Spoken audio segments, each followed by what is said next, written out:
Oh my god. Okay. So literally, I got home the last night of session, and I hadn't got my parking pass out of my car. She was the next day using my pass. It's like 1 a.m. I'm exhausted. She's sitting there like, girl. So she made me go outside, walk over to my car, and sit on the house. I was so mad. And then she literally like okay, yeah.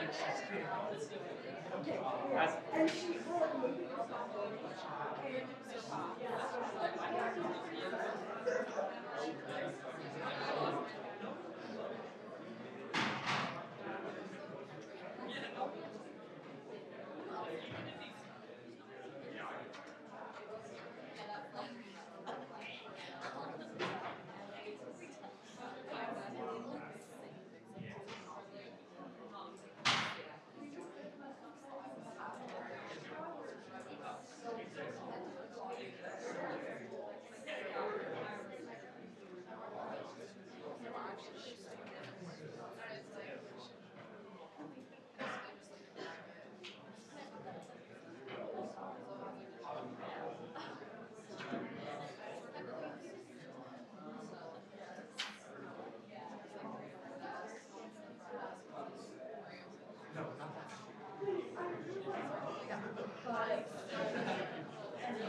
girl, me too. Me too. Genuinely so crazy.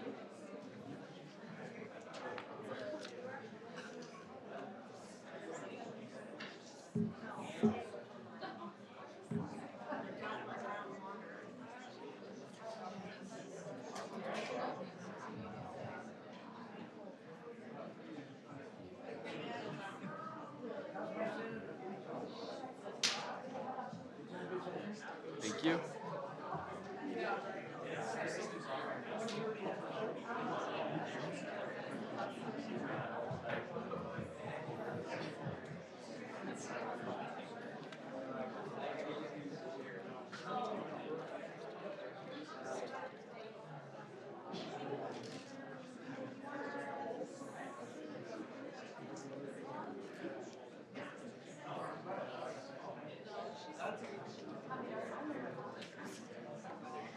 Red and leather.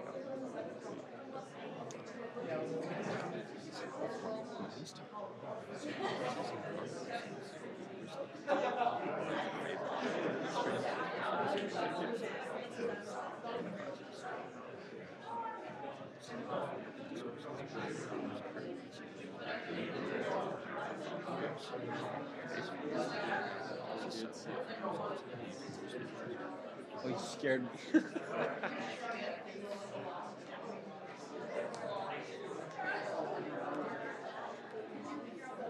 That guy's laughing. Oh, deal. So take your seat, bro. He's been talking to me the whole time. I know, he's been chatting. He didn't even tell me my name. I almost bailed you out there.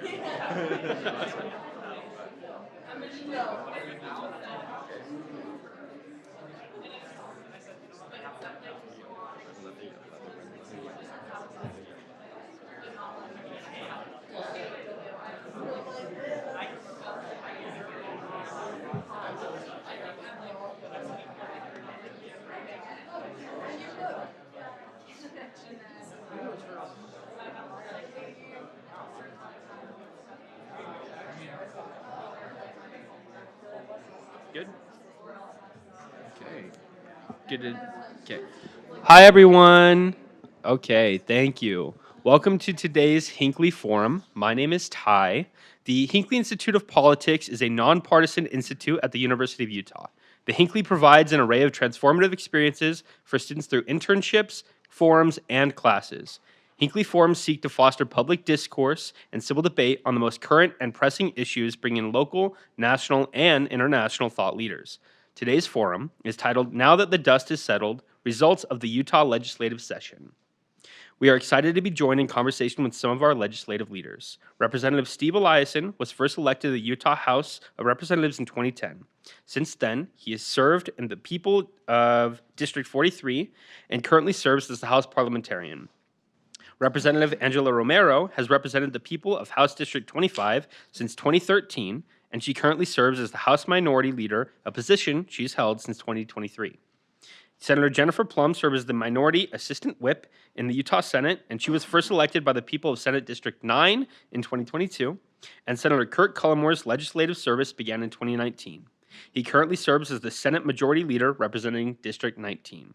Today's panel will be moderated by Jason Perry, Vice President for Government Relations and the Director of the Hinckley Institute of Politics at the University of Utah. Please join me in welcoming our guests. Thank you, Ty. It's good to be with all of you today. Can you believe pizza, politics? Does it get any better than this? I'm not sure it. We'll save you some pizza, yes, of course. So glad to have you all with us. I thought the title was interesting. Has the dust settled, really? No. Okay, I'm going to say maybe not.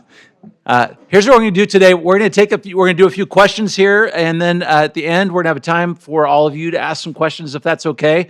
But I'm going to get to some things with the session. You've had the intros. I'd like to go through, just kind of start us off with a little bit about the session itself.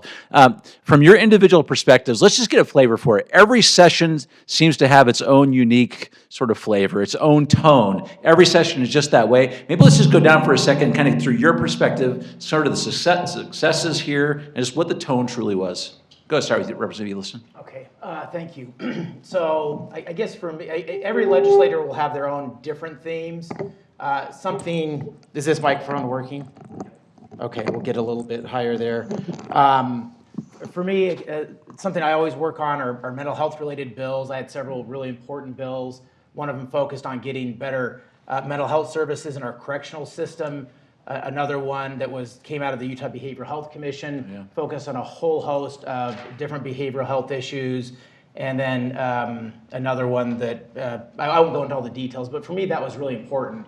And so I am going to take a moment here to, they sometimes say in politics, answer the question you wish you would have been asked. And so I'm going to answer a question that I wasn't asked, but it's along those lines. All right, let's hear it. This is practical advice, something that you can walk away from here today saying, I learned that at the Hinckley Forum. It's very practical. How many of you have heard of Safe UT? Show of hands. Okay, that's pretty good. If you haven't heard of it, it's a free app created by the legislature. It is run by the Huntsman Mental Health Institute here on campus. You can access it as a university student, 24/7, 365 for crisis intervention, mental health issues, anonymous, confidential, free. You can use it to help a friend.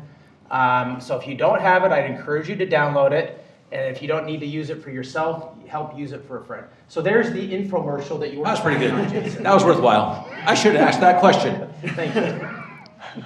Senator Plumb? I think listening to the years that all of us have been elected, I'm the newer arrival, and so I have a little bit less historic frame of reference on these sessions, but listening to a lot of the folks who've been up there longer than I have been, and the way the session felt to me, this was a brutal session, coming from the particular realms that I really care about and exist in, the things that my constituents. So any of you that live over here by the U, send me all the strongly worded emails you need to. I'm, in fact, your senator. This is in my district. But there were a lot of issues that were really hard this session. There were a lot of issues related to, I think, identity and people feeling not safe in who they are. There were bills that were targeting to particular populations, some that were related to immigration, some that were related to gender and gender expression, some that were related to some of the DEI kind of concepts that have carried over. And so this session felt hard because you go up there hoping you can represent the people who have entrusted you to represent them, and you hope that you can fight, and you hope that you cannot fail them. And sometimes it really feels like you've failed people when you can't stop a bad bill or a bill that you feel is bad, or when you can't make a policy less harmful to people who are impacted. So there was a lot of that vibe this session. That being said, there also were, I think, some really good wins. To have it all be in a veil of mourning wouldn't be accurate either, because I feel like we did get some really good policies through. It was a heck of a fight for me, but I was able to get an ombuds bill in to have our unsheltered folks have some protections, also have some accountability on the spending that we put in that space. a modesty bill that, that Senate Dem that runs the modesty bill, but it was one of my most important bills that I think I've worked on yet, that essentially said in a public school bathroom, locker room, we can't require kids to get naked or undressed in front of other kids or other adults. And to me, if we're gonna talk about safety in bathrooms, that's what safety looks like. So while I feel these losses and these kind of pains for people that I maybe wasn't able to get the wins that they would hope we would be able to do, I do feel good about the things we did. And that's what these sessions are, right? You take some wins and you take some losses, and even though it's rough, for me at least, you move forward and you keep trying to do better. That was this session for me. Well, I think the senator says it best. We have to give people hope. And we as Democrats are the super minority. And we see things happening at a national level, and we see things happening here at a state level. And I think the most frustrating thing for me is when we passed the anti-DEI bill a couple of years ago, I told my colleagues we were erasing people, and erasure is alive and well in Utah as it is now at a national level. So I have a lot of concerns for my constituency because I represent the most diverse district in the state of Utah. 50% of my district is Latino. And so with the immigration bills that we took on this session, I didn't think they were necessarily needed because immigration is a federal issue and should be solved at a federal issue. And it's the right of Congress to get off their asses and do something about it, and they're not. And so it's easy to point fingers, and I think that's just something we shouldn't have done. And I've just seen the impact it's had in my neighborhood and in my community, and it's very frustrating for me. I was also disappointed that we wouldn't even give ICWA, which is a bill I sponsored, a conversation, because there were certain people in the House that didn't want to talk about sovereign nations and sovereignty and how do we work with Native children when we're talking about foster care and adoption.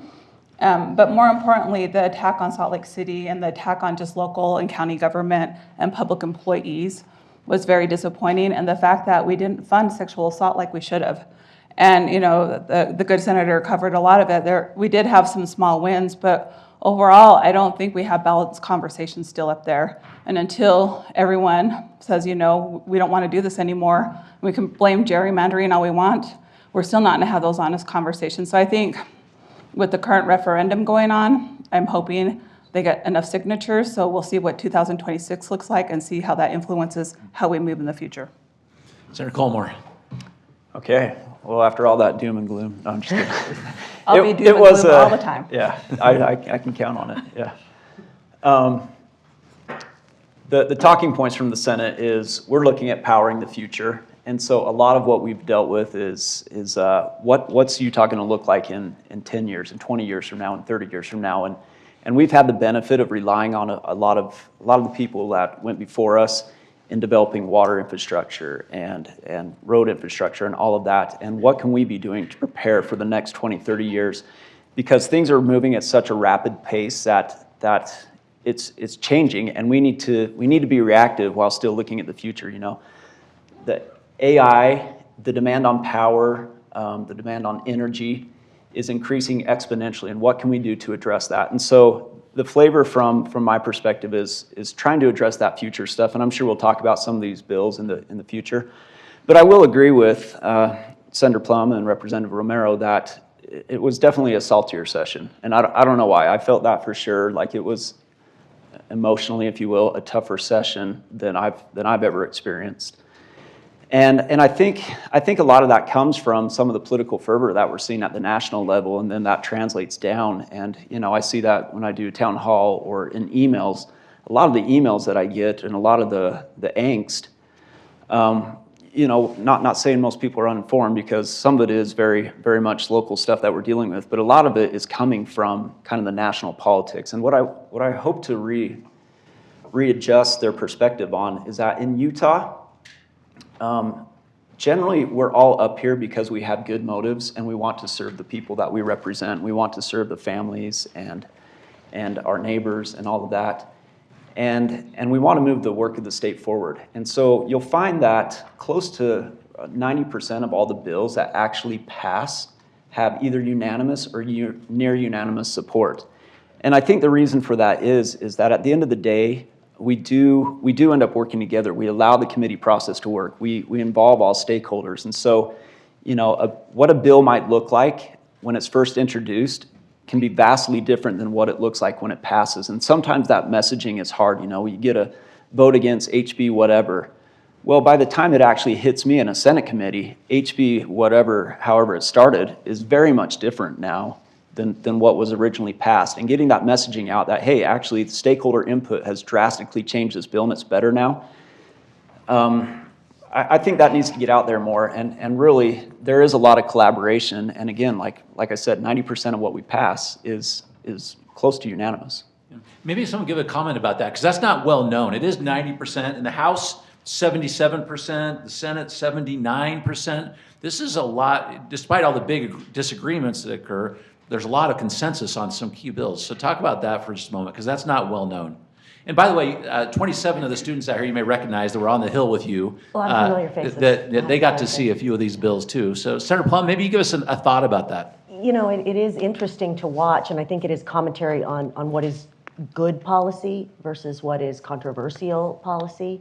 And there can be good controversial policy as well. It's just doesn't look the same in the way it moves through the system. But kind of to go back on what Senator Cullimore is saying, a bill starts out as something that someone thought was a great idea. Someone, whether that was a legislator, whether that was a constituent, whether that was a special interest, somebody thought this is the answer. And it gets run through a process where these attorneys help draft bills, they look at other states, they look at some national kind of policy forums, and out comes the bill. And then everybody starts weighing in, and people are either yay team or this is horrible sort of things, right? And then it does start to change. You'll see substitutes, you'll see amendments. I had one bill that was to substitute number 6 during this session, so a lot of changes that go through it. And I'll even see it, bills that get introduced in the first few weeks that I'm like, oh, no, there is no way I could get behind this. And then by the 4th, 5th week, you're going, okay, actually they pulled that. They replaced this with that. Okay, that was my most concerning piece. That's now officially out. And so what's hard, I think, for people who are watching the session is that you're getting emails on Senate Bill 932. There weren't that many. I'm just making up a number so I don't offend somebody's bill. But that you got emails, this is the worst bill there's ever been. And so you're emailing and you're talking and you're sending emails that now that's no longer the worst bill that anybody's ever seen. And by the time we do vote on it, generally there is this kind of, all right, thank you for fixing that piece I didn't like. Thank you for fixing that piece that I didn't like. So the consensus is real, and it's really pretty interesting. Sometimes then a bill will pop up and you'll watch the no's, yes, and I'll kind of go, wow, I didn't see that coming. People are still paying attention, and they'll catch those ones that there's a vastly different opinion on. But what you need to know about that is, so Senator Cullimore and I, as humans, we may agree on a whole lot of things. We're not there to vote only for ourselves. We're there to vote for our constituents. And the constituents that he represents have different opinions on bills and on policies than the constituents that I represent do. And so that's one of the things too. When you see us disagree on votes, it may not just be on the policy, it may be from what our people are telling us. So keep your eye on it. It's fascinating. You watch it as closely as anybody. It's fascinating. Can I just say too, like even on bills that we don't vote together on, like as an attorney, people will come to me and say, hey, we have this legal issue with this particular bill. Can you help us with this? And so I have conversations like that with Equality Utah or with Senator Plum. And I'll go in and say, do you know what, that's a legitimate concern. Let's go in and try to fix this. And at the end of the day, they still may not support the bill. Jen still may not vote for it. But it was part of that collaborative process that we actually, made this a little bit more workable. And even though it didn't get your vote, they still had an influence on the bill. Yeah. And so that process happens a lot that people don't see too.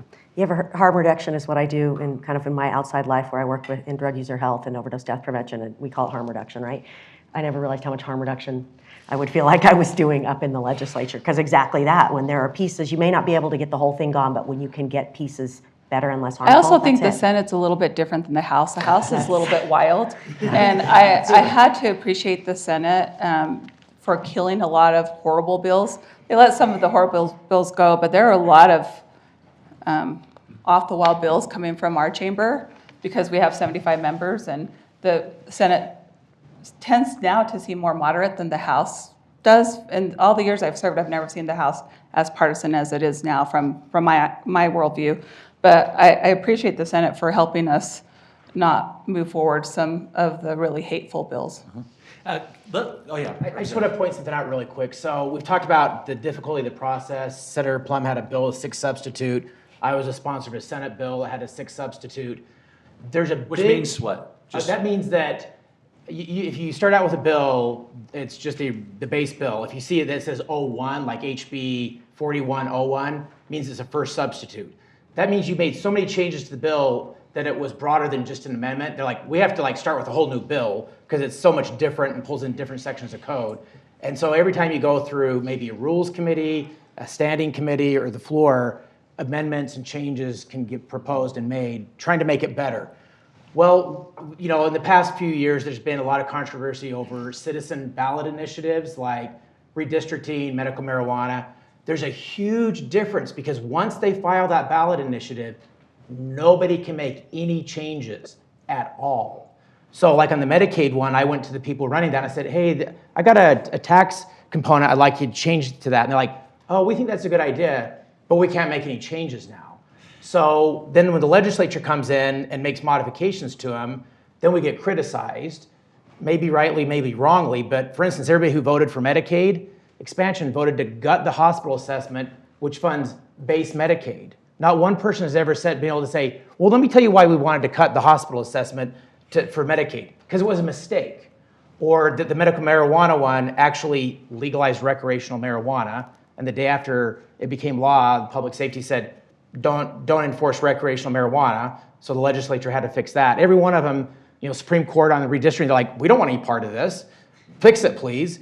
And so I just want to point out the difference between the citizen route to get bills passed versus the really messy legislative route. I want to talk about that route for just a moment. I think it's interesting, some comments from our governor over the last couple of days. Because of course, the governor has 20 days from the end of the legislative session to sign or veto a bill or let it go into effect without a signature. But it's interesting, he started talking about the number of bills that were passed. You have some legislative interns here. 582 bills were passed this session. The record that was set was the number of introduced bills, 959 bills. I feel like I read most of those at some point. Talk about that, because the governor is saying, I'd like to ratchet it down, the number of bills. Is that the right way to look at it, necessarily in your perspectives? Are we getting to the point where this might be the maximum number we can do in a session? Well, I'm sitting in a group with people that run a lot of bills. I don't. I generally don't run more than 5 bills. And as leader, I generally don't. I run maybe 3 bills because I have to look over a caucus and do other things. But so I don't have an issue with us limiting the number of bills, because I talk to educators, I talk to a lot of people, and as the governor pointed out, he has to hire more staff, and so sometimes we create more work for people than we should.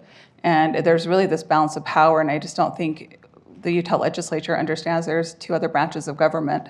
And so we have to really be thoughtful when we're looking at the laws we create and how it impacts the executive branch, how it impacts teachers, how it impacts public servants, and how it impacts the judiciary, because we went from restorative justice to let's throw everyone in jail. And so that's really tough on the executive branch that has to implement it.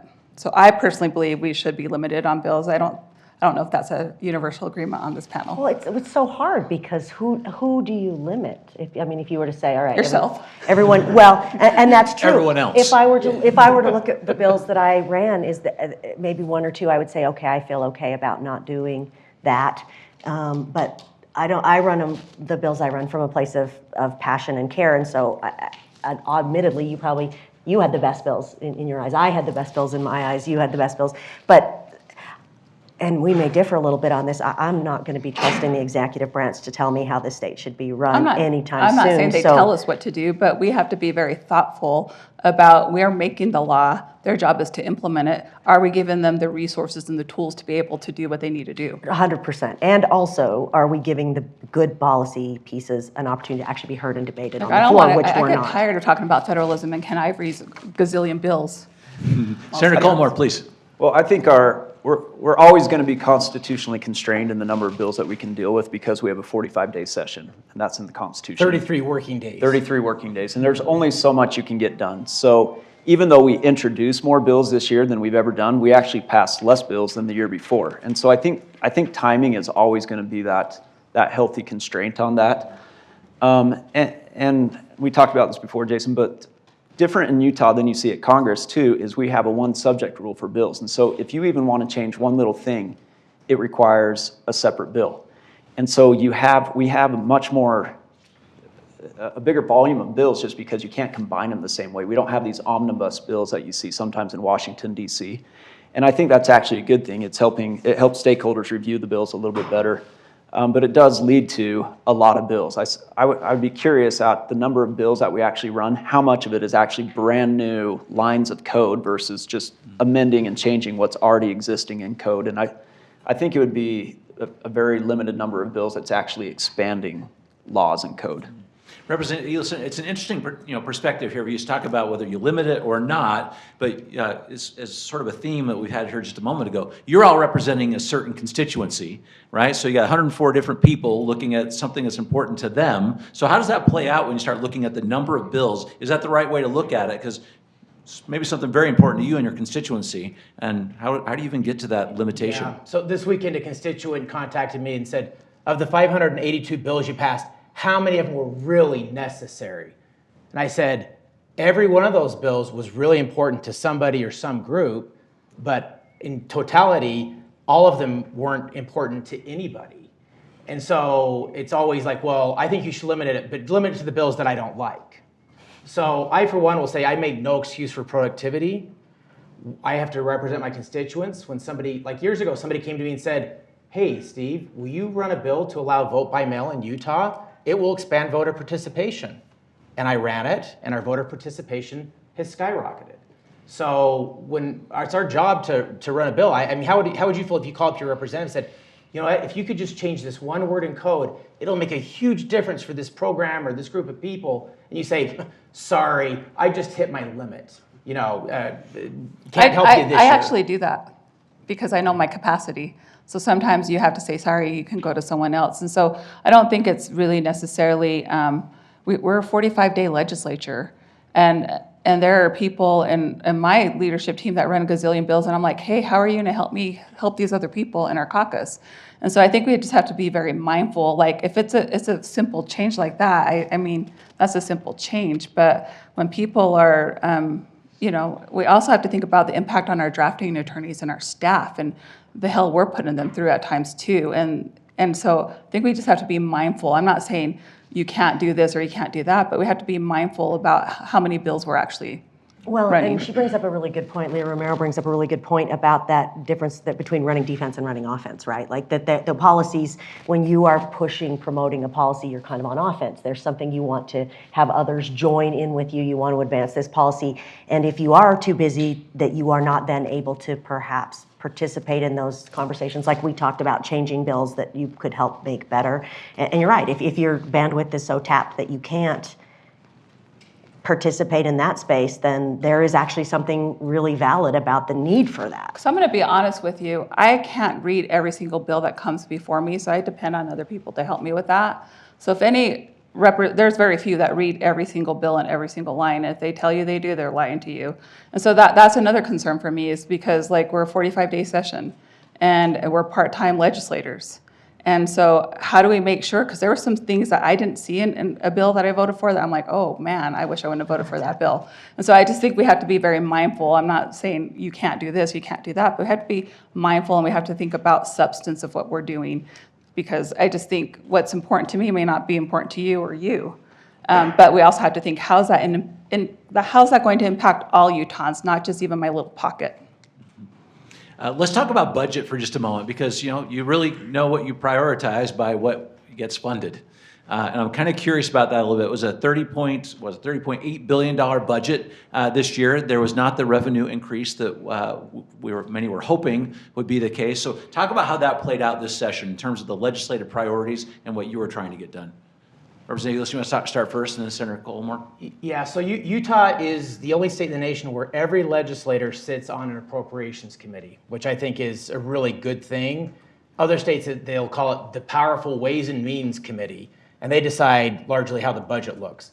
So every legislator sits on one or sometimes two of these committees. We make our recommendations to the Executive Appropriations Committee, and I'm the only person here who doesn't sit on the Executive Appropriations Committee, unfortunately. Yes. But Next year. Yes. but they have a very difficult job. Even though I'm mad at them for not funding some of my bills fully or at all, they have a really difficult job because let's just say they have, we'll just use round numbers, 100 million of new money to spend. All the appropriations committees may send up requests for $1 billion. So they're like, no, we can only fund one out of every $10 that you've all requested. And they have to make the difficult decision of, okay, which ones are going to get funded, which are the most important priorities. And it's also a political process. But Utah, we have a constitutional obligation to balance our budget, and we do. And then we set money aside in rainy day funds, working rainy day funds. We even ran a bill this session to create a new fund that won't be able to be tapped until like 2085 or something like that for really long range planning. Complete opposite of what Congress does that's spends like a drunken sailor. So our budget process is very good. I like to also point out that Forbes has ranked us as the best managed state for like a dozen years now. And we also have the shortest legislative session, or near the shortest.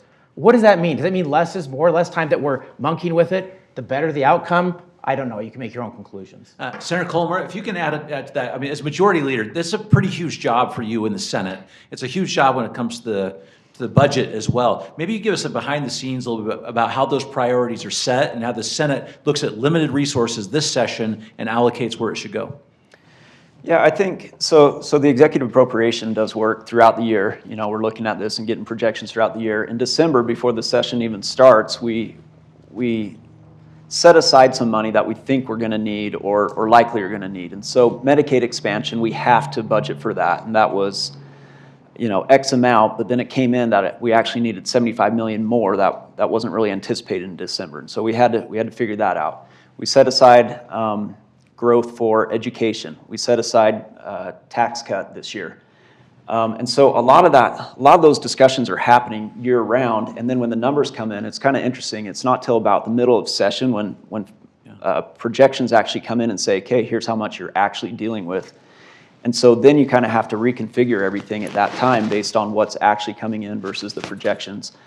And so there's a lot of things we have to look at with the budget. What we want to signal is that we have a strong economy. We want to ensure that we have businesses that are attracted here because we're one of the fastest growing states in the nation, and we have a housing problem. And we need wages to start outpacing housing because that's a problem. Well, how do we do that? We signal that we're a good business environment. How do we do that? By continued tax cuts is what signals that we're doing things the right way here. So even though we cut taxes again this year by 0.05%, it's more about what we're signaling to the economy and people that are interested in coming to Utah to provide these types of jobs. And so we've been able to continue to do that for 5 years in a row now, while still increasing education budget.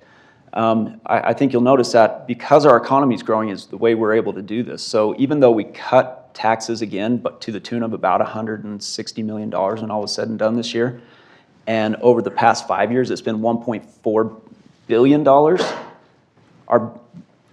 overall pie actually has still grown. And so we had a $30.8 billion budget this year. I think last year it was 29 or 28-ish, 28.7 or something like that. And so our economy continues to grow. And so we got to continually balance that. Like what's the appropriate tax burden? What are we signaling to the economy? But how do we continue to meet all these demands that we have through Medicaid and education and various social services and all of that? But we also have to think about, do we really need to give that income tax cut to people? Because I'll probably get like $40. So people that are making a lot more money than I will, we'll reap the rewards. I pick up the paper today, and you see more people using the food bank. And you look at DWS, and you look at the fact that people that are getting SNAP, we have an issue here because there's somebody stealing money from people, and we've had a lot of cases, and we can't fix that. So for me, I understand where the good senator's coming from when we're talking about, business and attracting business. But I guess if I had control of the budget, I would prioritize a little bit different. Did you have a comment? No, I was just going to say it's $40 this year, but in the aggregate for an average household of 4, it's been $1,000 plus over. It's been about $1,200 over the 5 years. And so, yeah, if we look at it, on an annual basis, sometimes it's not that significant. But what we're trying to signal is the direction that we're going and what that actually means for families in Utah. What I would signal is I'd rather that go into social services so we can help our most vulnerable. And that is one of the challenges with prioritization, right? Because I think that every one of us would like the state's economy to be strong, and yet we would like the safety nets to remain. And that's the challenge I see in these budgeting spaces is how do you protect the most vulnerable and provide those safety nets and take care of the people who really need us. They need the $40 more than I do, sort of deal. And yet, how do we keep the state moving forward? Because on both sides, if we lose the ability to be generating any revenue as a state, we won't be able to do any of this stuff. So that for me, as a newer arrival up there, is the challenge. Is I like you would have a different set of priorities if I had the whole. You all are too young to have a balanced checkbook thing. 'Cause I see a few of you that probably still have a balanced checkbook idea. Heard of checkbooks? But yeah, that little checkbook register things. Anyway, but that I would be looking at it much differently. But it's a lesson, having only been there up to less than one turn. How do you actually protect both? And that for me is the constant, ongoing brain scratch. One thing I want to say is that there's nothing to prohibit anybody who received a tax cut, which is everybody who pays taxes, from taking that extra money and donating it to the charity of their choice.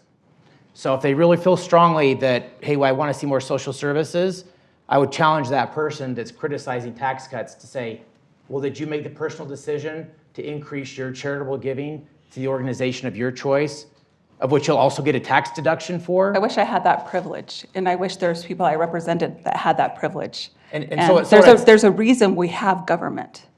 Government should never operate like a business. And a lot of you, I'm not saying you or you, but the speaker will say this, thinks that, we talk about this all the time. He and I go the rounds on this. And maybe it's my government background, maybe it's because I have an MPA, maybe it's because I grew up poor. I don't know. But I just really feel like government is there for the people. It was there to protect people. And we shouldn't be operating government like a business, because that's not how it goes. You're never going to have a balanced budget. And in our case, maybe a little bit. Government isn't supposed to operate like a business. We're not supposed to make money off of it. We're supposed to help people. So there's always going to be shortfalls. And I wouldn't disagree with you, Representative, but when you say I can't afford that, well, the tax cut put some money back into your pocket. So I was talking to a constituent the other day, he's like, don't know how to make my car payment or my gas. Maybe to some of us, it's not a lot of money, but to some people it is. And the reality is every session, we have bolstered social services. I've run a bill for medically complex children. We've done various components of home-based community waivers for people with special needs and disabilities. So it is a balance. Before we go out and take some questions from the audience and also maybe talk about a couple of bills, just one interesting thing I'm wondering about is the backroom conversations, or maybe they're not in the front room conversations about sort of states' rights here a little bit. A lot of these bills we just talked about, a lot of these issues are very local issues. We're having town halls across the country where a lot of people are upset about what's happening in Washington, D.C., or are happy, one of the two sides a little bit. But I'm kind of curious from our local legislative perspective. Is the Utah way what's winning out? Are we trying to protect against what's happening there and chart our own course? Just what's happening in those conversations? Oh, that's a hard one. I can start. Well, I think there is a strong recognition for federalism in Utah, and I think because we have a lot of faith in what we do here in Utah, that we do it the right way. A report came out recently that said that Utah is one of the red state that is least dependent upon the federal government. And I think that's important because, we've seen various programs where the federal dollars dry up, but there's an expectation to provide these services still. And so I think that's something that we here in Utah focus on. A lot of our rainy day funds are specifically for these types of events where federal dollars maybe dry up and we've got to fill that gap. And so that's something that we do think about, that we are looking at. We have several $100 million, if not more, in rainy day funds that we can draw on so that we can do this. And I would say here in the state of Utah, we provide these services more efficiently, better, and at a better service, at a better rate, for significantly less dollars than what we send to the federal government. And so to the extent that we can focus back on the states, I encourage that and like to see that. I think the federal government needs to be smaller when people are upset about taxes. You know, our rate is at 4.5% here in Utah, and you can identify more what you're getting out of the state of Utah for that 4.5% than the 25 to 40% that you're sending to DC. And so that's where my biggest frustration is, like, the money that's coming back is not coming back at the rate that we're sending it out, and it's not doing the same, it's not as efficient as what we can do here. And so I think we've seen a focus on that here in Utah. We'll continue to see that focus and maybe, for better or worse, see that play out a little bit. I think I agree somewhat with the senator on how we budget and how we do things. I don't always necessarily agree how we get there. But my concern this session was government overreach. We used to talk about the federal government overreaching when we have, anytime we have a Democrat, because I've served in the legislature for 13 years, it's always like, let's give it to the feds, like they can't tell us what to do.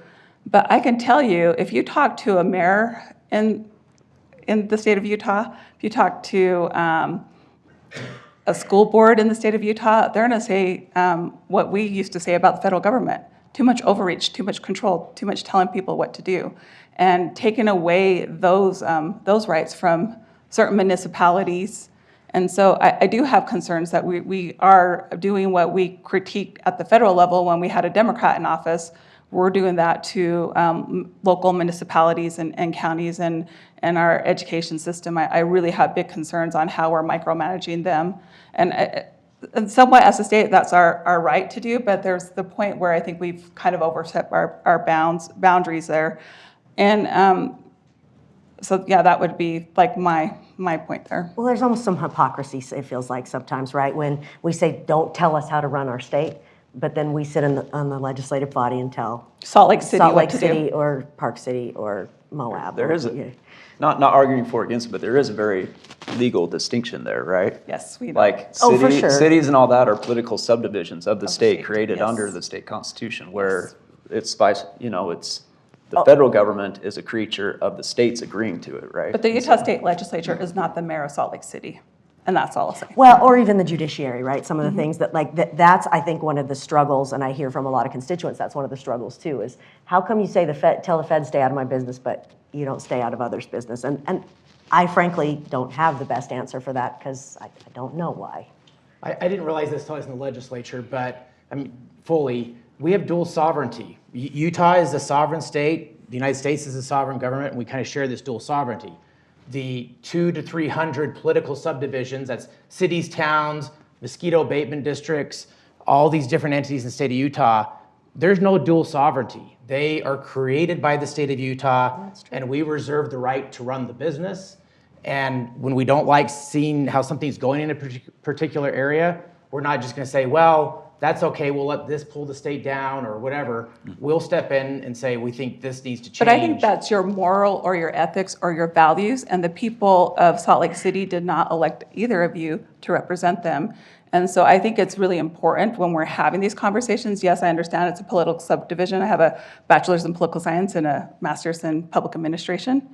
And so I get those foundations, and I also work for local government, so I want to make that disclosure for 23 years. So I understand how government works, but there's a point to where is it overreach when it comes to the fact that you may not agree with how a city runs, or we're telling a city or a school district, you can't fly a particular flag because we don't want you to. So where does it stop? But it can cut both ways, right? Like the revitalization of downtown, as we're going to see it over the next decade, is in large part because of state policies and state money that's coming in to dictate this. So when there's policies done at the local level that interfere with that investment, that's where you kind of have to say, let's find the right balance. And I agree, I don't think any of us wants to, well, I shouldn't say that. Some of your House members may want to step on people's toes. But I don't think we're like sitting there trying to step on people's toes. It's saying, listen, if we're going to do this and invest billions of dollars, like we can't have other policies that disrupt that, you know? And I get that piece, and I understand it. It's how you communicate and how you work with those local entities. I think that's really important because we can talk about homelessness and people experiencing homelessness, and that is a state issue, and how we address it. We should be collaborating with our cities and our counties to figure that out. And I think for the most part, we're starting to go that direction, and I think we're a little bit ahead of the curve when it comes to other states when it comes to that. But I guess it's how it's executed and how it's communicated. Fascinating conversation. Can we take some questions? All right, who's got the mic? Ty, you do? All right, so raise your hand. Ty's going to do his thing. All right, got someone? You can direct the question. Yeah, we're going to prioritize students where we can. Yeah, there's a lot of students. There are, luckily. Okay, we're here first. I think this works. Yeah, go. Right. Sound So I worked in the Senate for 3 years, and I served both campaigns as a campaign manager for both sides. I'm just a bit curious. Lots of people are kind of complaining right now that the legislature is ignoring the voices of the people.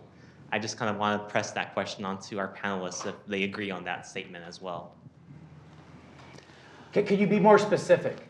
Well, Is there an item or just general? Well, overall, I've just heard that, in regards to, municipality rights, those have been stripped away, or, more taxes, such as that. It's kind of a varied issue. Unionization was a big one this year, where we heard a lot of folks feeling like they weren't being heard. I think any legislature on the left or the right would agree with this, that the bulk of the emails that you get, the bulk of the texts, are when somebody is against something, not necessarily for it.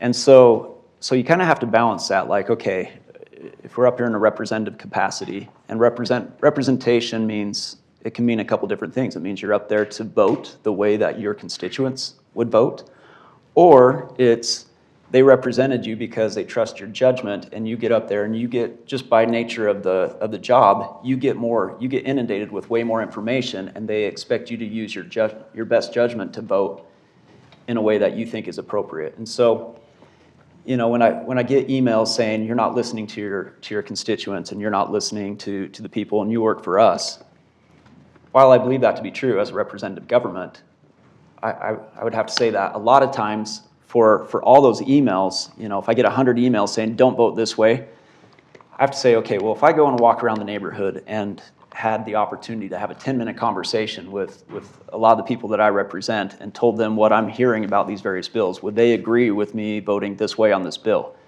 And so it's kind of, I bristle a little bit all the time when they say you're not listening to the people. I think it's one of two things. One, just because we don't vote the way that a lot of emails come doesn't mean we're not listening. And two, the legislature is at a disadvantage in messaging anyways in a representative capacity. Like, I don't have millions of dollars as the legislature or me personally to do some big blitz on every bill that I do, where certain stakeholders do have that capacity to do a blitz on it. And so we're just in a difficult spot sometimes with that. I think there's also a lot of frustration right now. I think globally might even be the right word, but there's so much. I think this week I was counting, I've had 9 texts from people who are like, I am absolutely miserable with what I'm watching happening in the state and in the nation. I don't know what to do to make it better. I don't know what to do. I don't know how to be involved. And so I think there's a lot of angst. There's a lot of anxiety, and there's a lot of hope for it to be better, and a lot of frustration that it feels like it's getting worse or more contention or more dangerous or less heart. And so I think that when I talk to my constituents, whether, so you pick up a phone or you meet somebody wherever they're at, you're not hearing me, I think, or listening to me a lot of times is this global expression that many of us are feeling like no one hears me. No one hears my terror. No one hears my community's terror. No one is watching as blank, blank, or blank are eroding. And so we have work to do as electeds to bridge that. Like, for people to say, I don't feel heard, yeah, we only have 24 hours in the day, but they're still not feeling heard. So we have work to do on that. I think, Comment, and then we'll do the next okay, question. I think that one time in a personal relationship, somebody said, "You're not listening to me." And I said, "Let me repeat back exactly what you said so you know that I heard you and I was listening. Just because we don't agree on the issue doesn't mean I don't hear you." So a lot of times when I hear, "You don't listen." No, we listened, we heard it, but maybe we didn't agree on this particular issue.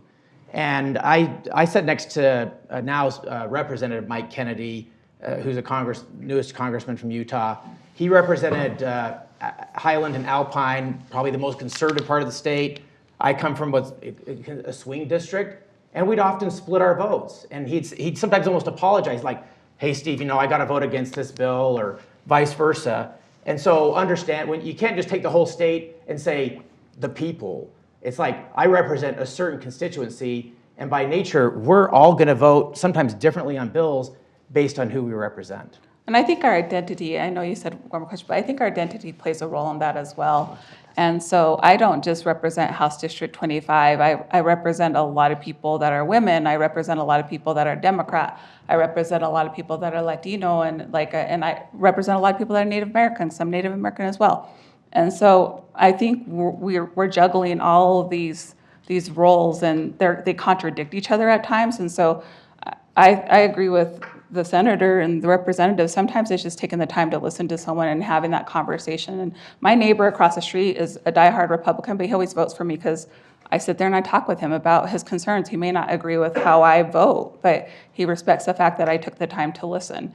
But I won't tolerate when someone's like being an asshole to me, because there are people that just want to be jerks. Like, there's people that comment on our weight or our makeup or our clothes. That happens a lot to us as women legislators, or I get told to go back home, and I'm like, I am home. My family existed in this country before any of yours did. But so we take a lot of people pushing back on us because of who we are too. And so it's a fine balance on how you communicate with people. And it's easy to ignore people, but sometimes you just want to punch down when someone's being a jerk. Abusive.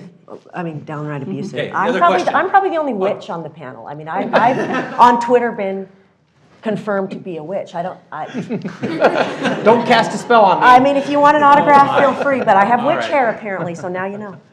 Where are we? Here. Okay. Sort of related to the question of hearing people, if you guys could communicate one thing to Utahns that they wish they knew about the job you do, what would that be? Who wants to start us off? I just look at him. I'll say point it- to you, Senator Colmer. I'll say it's super time intensive, right? And so during the session, it's 14, 18-hour days oftentimes, and so it's all you're doing. But now that we're out of the session, and all of us have either leadership positions or the amount of time that we've put into the legislature, your duties grow. I would say I spend 20 to 30 hours a week on meetings, legislative related, that you're not really getting paid for at that point, right? And so trying to balance your real job, your day job, with legislative duties can be a little bit overwhelming. And so when somebody hits you up in the middle of June over something they're super frustrated about, and you've already spent 30 hours on meetings, and you're trying to do your job and 10 family duties and all that, I think just being aware of it really is public service at the legislative level, and it can be difficult. There's not a week that goes by that I think to myself, why am I doing this? So. President Romero, let's come down the Yeah, line. I agree with that too. It's time consuming, and I'm lucky I have a supportive employer that works with my schedule, and I have supportive staff, and I have a supportive family. But there are times where people, because I work on sexual assault in particular, they think I'm a social worker, and they want to share things with me, and I don't want to turn them away, but I get to the point where I have to take care of my own mental health. And so I outsource them to UCASA or other, I want to make sure they get the service they do. But a lot of times people, they see us on TV, or they think we're a full-time legislature. They don't know we're a citizen legislature. And so they just want instant gratification. And then we see things on social media, they think we're like Congress, and it's not. And so we're always trying to find that balance and with our personal lives and our full-time employment, so we compare bills, and we want to make sure our families don't disown us. So. Senator Blum. I would absolutely echo that, but I think also, and it's a hard message to convey, but acknowledging what a privilege we really have, that, to be able to hold the microphone and to be involved in these conversations. And that's one of the places where I kind of have my struggle, is I want so much to hear all the things and to step in for all of the concerns. And even though it is traumatic to hear, people trust us with the things that have happened in their lives, that they want the system to be better so that it doesn't happen to somebody else. And they trust you with their stories and their traumas, frankly. And what a privilege it is to be in that position. And then for me, that I wish I could figure out how to, I would love to transfer the microphone more. I would love to have people be able to use those voices in their communities because their stories are so valuable. So I got to figure that one out. That's for me. Representative Edelson? Yeah, I'd just say real quickly that generally the 104 legislators are just really good people that care passionately about public policy. And even some of my colleagues that, from both sides of the aisle, that I'm like, oh, they're way out there, they drive me crazy. As you spend time and get to know them and interact with them in maybe a social environment, you're like, you know what, this is a really good person. Their beliefs maybe or their paradigm of the world is different than mine, but they're passionate about what they're doing and they're trying to represent their people. And sometimes the media, unfortunately, likes to take one quote and then people are like, oh, that person's evil because they once said this. Sometimes it's taken out of context. Like the only time I know I'm being appropriately quoted is, and I've had this happen, I'm driving home, I turn the radio on and there's my voice. I'm like, okay, there, I'm being taken in context because I'm actually speaking. And so don't just fall for the headlines, look more broadly at really what they're doing. Yeah, that's going to have to be the last comment. We just run out of time. We're so grateful that you're here with us today, giving us perspectives. For all of those connected to the Hinckley Institute, we get ready to run for office. We need all of you, right? Yes. Okay, we need you to run for office. Stay engaged. Let's give a hand for our panelists.